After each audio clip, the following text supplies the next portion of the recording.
अरे ओ डीजे वाला भाई कनी साउंड बढ़ावा। बंगाल से एगो छमिया आइल बा और एकरा नचावा। रंगदार मंडल जी के टोला है, नाच के छोरी कमर हिला के मंडल जी के टोला।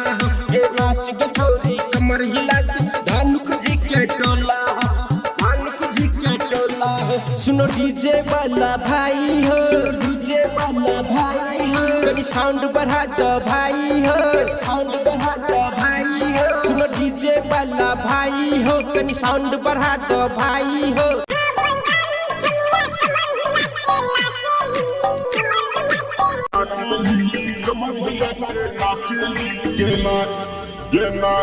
ये नाच के छोरी कमर हिला के मंडल जी के टोला हो। ये नाच के छोरी कमर हिला के धानुक जी के टोला हो। ये हिला के कमर नाच के छोरी मंडल जी के टोला हो, मंडल जी के टोला हो। ये नाच के छोरी कमर हिला के मंडल जी के टोला हो। ये नाच के छोरी कमर हिला के धानुक जी के टोला हो। ये हिला के कमर नाच के छोरी मंडल जी के टोला हो, मंडल जी के टोला हो, मंडल जी के टोला हो। चढ़ल जवानी एकर लागेली बबाल हो, अखिया के कजरवा एकर ले ली जान हो। अखिया के कजरवा एकर ले ली जान हो।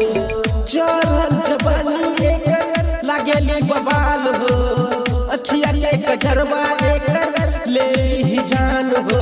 छमिया माल बंगाली हो, छेदी छेदी जाली हो, डीजे पे नाचेली तोरे जाल, कमर एकर काटानी हो।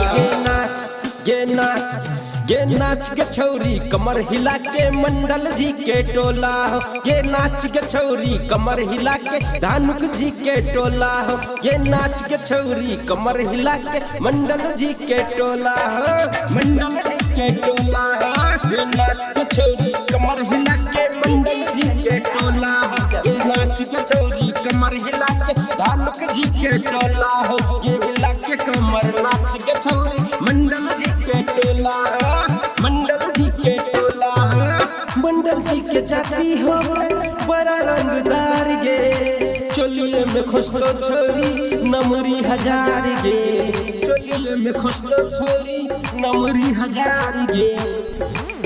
मंडल जी के जाती हो बड़ा रंगदार गे, चोलिए में खुशतो छोरी नमरी हजार गे। डीजे वाला भाई कनी साउंड बढ़ा दो। छमिया माल बंगाली एला, कमर हिला के नाचे एला, मंडल जी के टोला एला। ये नाच के छौरी कमर हिला के मंडल जी के टोला हो। ये नाच के छौरी कमर हिला के धानुक जी के टोला हो। ये नाच के छौरी कमर हिला के मंडल जी के टोला हो, धानुक जी के टोला हो।